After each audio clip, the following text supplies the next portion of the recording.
জিলাৰ প্ৰচাৰ সম্পাদক হয় আৰু লগতে উপস্থিত আছে আমাৰ সাংবাদিক বন্ধুসকল।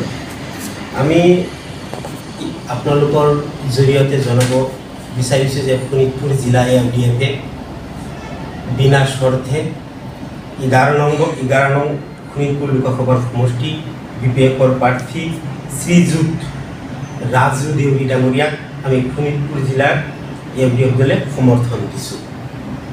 ইয়াত আমি খালি অকল সমৰ্থনে নহয়, আমাৰ শোণিতপুৰ জিলাত আমি মেছেজ দি দিছোঁ যে সকলো শোণিতপুৰ জিলাৰ AFDF দলৰ সকলো শ্ৰেণীৰ কৰ্মকৰ্তাই তেখেতসকলক সহায় অথচ সহযোগ কৰিব। আমি এইখিনি কথা একেবাৰে আমাৰ নিজাববীয়া নহয়, আমি কেন্দ্ৰীয় সমিতিৰ লগত বিশেষভাৱে আমি আলোচনা কৰিছোঁ। তেখেতে কৈছে যে যিটো অসাম্প্ৰদায়িক BJP কংগ্ৰেছ তেখেতৰ অবিহনে আমি কাৰোবাক সমৰ্থন দিব পাৰোঁ। আৰু ইয়াতো আমাৰ যিটো কোকৰাঝাৰ সমষ্টি তাতো আমাৰ সমৰ্থন দিয়া হৈছে BPF দলক। আমি ইয়াত তেখেতক BPF দলক সমৰ্থন দিছোঁ। যিখিনি আমি সংখ্যালঘু ৰাইজে আমাৰ সমৰ্থিত আছিল, আগে পিছে আমি এই 4-5টা সমষ্টিত নিৰ্বাচন খেলিছোঁ, প্ৰায় আমি কম্পিটিশ্যন কৰিব পাৰিছোঁ। আৰু আমাৰ যিমানখিনি ভোট, কাৰণ আমাক বাৰে বাৰে মেছেজ যোগে আমাৰ পৰা বিচাৰিছে যে আমি কোনফালেই কৰি আছোঁ। যিহেতু আমাৰ এটা ৰাজনৈতিক আমাৰ সমৰ্থক আছিল, আমাৰ ভোটাৰ আছিল, তেখেতক আমাৰ জবাব দিব লাগে। সেইবাবেই মই আপোনালোকৰ জৰিয়তে BPF-ক সমৰ্থনখন দিছোঁ। আৰু আমি এইকাৰণেই কংগ্ৰেছক আৰু BJP-ক সমৰ্থন দিয়া নাই, কাৰণ কংগ্ৰেছে আগে পিছে আমাক বহুখিনি কৰি দিছে। ধৰক আমাক ভোটাৰ বনাই দিছে, আমাৰ কাৰণে তেওঁলোকে 7টাকৈ ডিটেনশ্যন কেম্প বনাই দিছে। তেখেতসকলে বহুখিনি কৰি দিছে আমাৰ কাৰণে।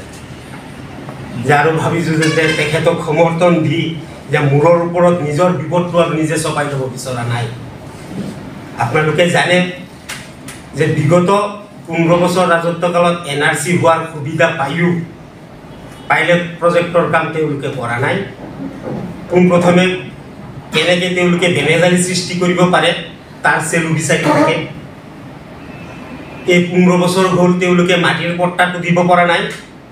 থৈ দিছিল BJP-য়ে কেতিয়াকৈ মাইনৰিটি মানুহক উচ্ছেদ কৰিব পাৰে, কেনেকৈ মাইনৰিটি মানুহৰ ধৰ্ম ঘৰবোৰ মছজিদবোৰ ভাঙি দিব পাৰে, কেনেকৈ মাদ্ৰাছাবোৰক ভাঙি দিব পাৰে। অথচ আপোনালোকে নিজে জানে, হিমন্ত বিশ্ব শৰ্মা ডাঙৰীয়াই তেখেতে নিজে মুখে কৈছে যে আমি মুছলমানৰ ভোট নালাগে।